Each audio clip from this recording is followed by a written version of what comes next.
Hey everyone, it's Strange Michael. I hope you're doing well today. I have a review here for what I just found out is a Brandon Cronenberg written and directed project. Of course, he is the son of Cronenberg himself, who gave us so many scary-ass movies like The Fly. Even though I don't know a whole lot about Brandon Cronenberg, I saw Possessor. Really good flick, not my favorite thing ever, but really good. Some good body horror, just like his dad. And that's a weird thing. It's like saying like he has the same eyes or some shit. Anyway, I saw his new movie that came out where I could rent it digitally. I rented it last night for $10 on Amazon Prime. And this shit is called Infinity Pool. This was so fucking scary as I watched it. It's kind of a sexually driven, eerie, very neon demon type of thing, but not to that artistic extent. It is very much a story. It is very much a sexual story, as I said. The movie, to me, I went into this knowing nothing about it, aside from some of the articles that were coming out that were claiming it was the most controversial thing ever. They kept saying it was drenched in gore and drenched in orgies and all this shit that they kept saying in the media. It just proves my point. They said the same thing with Scream 6. They said Scream 6 was the most gory Scream film, which is total bullshit too, even though I liked that movie. That was a lie. And the media lies about everything. They are the most pathetic wimps I've ever seen in my life. This movie is not that fueled with nudity. It is not that fueled with blood or anything like that. It's not even really that violent of a film. It kind of gets to that point kind of later on, but the actual most of the movie, for 2-hour runtime, not so much. Let me tell you this. I enjoyed the shit out of this movie. I thought it was phenomenal. Not perfect, but phenomenal. I thought it was genuinely frightening. I thought it was genuinely eerie and creepy. The movie from the get-go, kind of like with Possessor, which just shows the directing talent of Brandon Cronenberg, his writing skill. Just from the beginning of the film, the atmosphere of this thing, the tone of this thing felt so overbearing, dude. It felt like like you had no room to breathe. But it's a beautifully shot film, beautifully directed film. The acting, the performances, the writing, all of it, dude. It is drenched in character development. It's drenched in so many good things, dude. I did not know that Mr. Alexander Skarsgård was going to be in this film, and he is.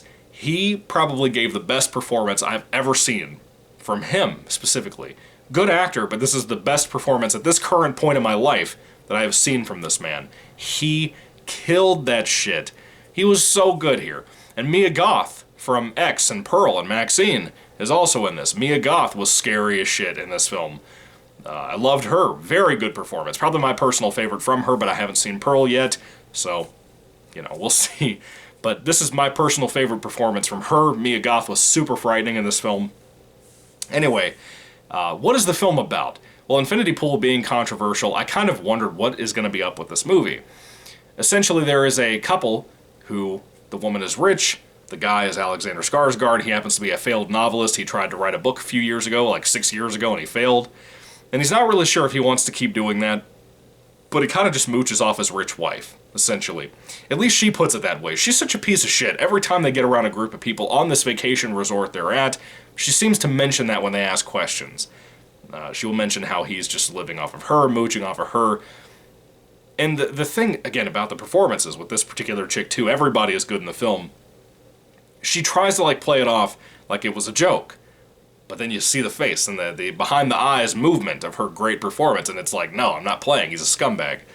They love each other, they care about each other, but their marriage is kind of, on tender ice, basically, because of him being a failed novelist, not even trying to work an actual job. And that's really a bummer. Because Alexander Skarsgård's character goes through a lot in this film. Watching him kind of change throughout the movie. Really interesting stuff, too. While they're at this resort, they've been there for, I guess, a day or so, something like that. They haven't been there long. It's out of the United States. It's in a foreign country of some sort.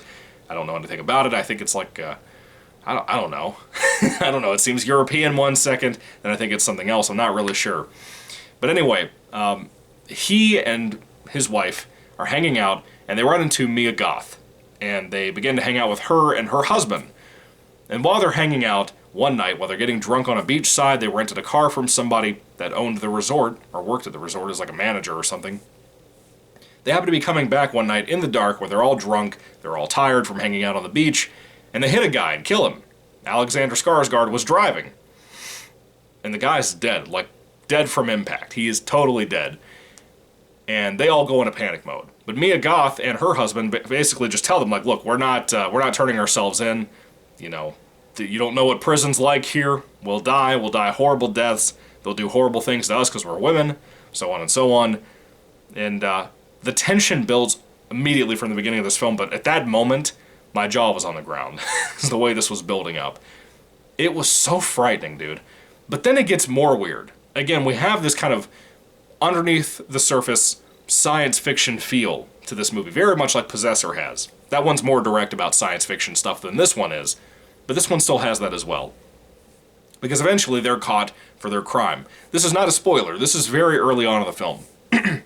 They're caught for the crime, and Alexander Skarsgård and his wife have to sign off on a form that they will be part of this thing that the government in this particular area performs, where they kind of clone you.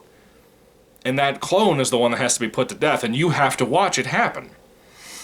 Now, what is so cool about this idea, and I think it's such a smart movie in general, guys, the movie is saying, it's taking this idea of you commit a horrible sin or a horrible crime, and the responsibility that your soul should have to pay, in this case for murder, that responsibility is taken away from you, that you don't have to do that. How would that change a person? You know, if you could kill anybody that you couldn't stand and get away with it because they clone you and they kill that clone instead of you, you're assuming it's killing the clone and not you.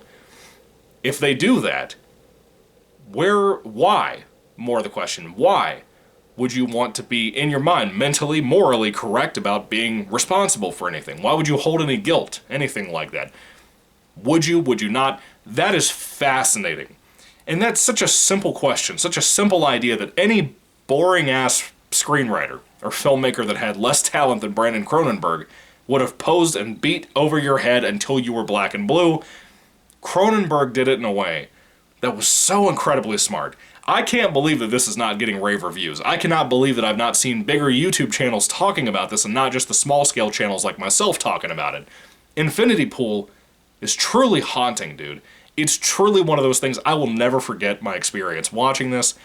It is so well crafted. It's so frightening and scary. The subject matter is otherworldly with that. But it's also just the way the execution is of this film.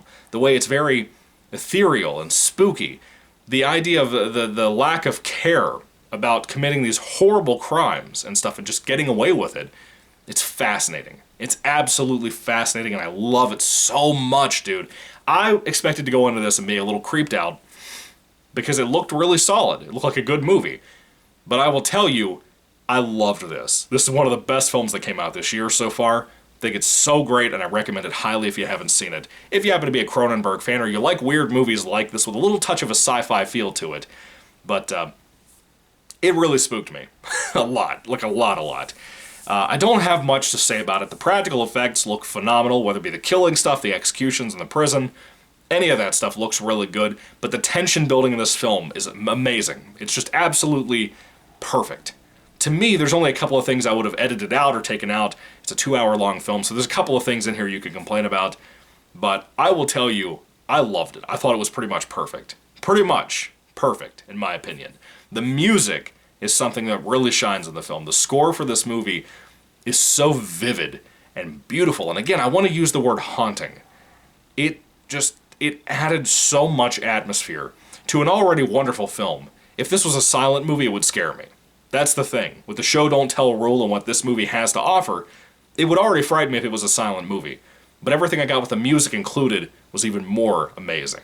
I loved Infinity Pool, and if you haven't seen this, you're missing out, in my opinion. If you love Brandon Cronenberg, if you love David Cronenberg, if you love weird movies, spooky movies, again, kind of a sexual nature of a movie, but not entirely, not completely, all the way through. I would kill to see what Red Letter Media's Jay would have to say about this film. If you like all of those things, you need to see this. It is freaking fantastic. I love it, and I will be buying a copy, if I can find it on DVD or something, for my collection, because I loved this shit. I thought it was so good. I love Nicholas Winding Refn types of things. I love experimental movies, experimental horror. I love stuff like that when it's a good actual movie. The fact that I've heard more about some shit like Skinamarink, and I haven't heard as much about Infinity Pool, kind of pisses me off. And again, you can rent this at home on Amazon Prime if you haven't seen it yet. I recommend it so highly. It is a phenomenal movie, dude. I will be buying this for my collection, as I said. Anyway, have you seen Brandon Cronenberg's...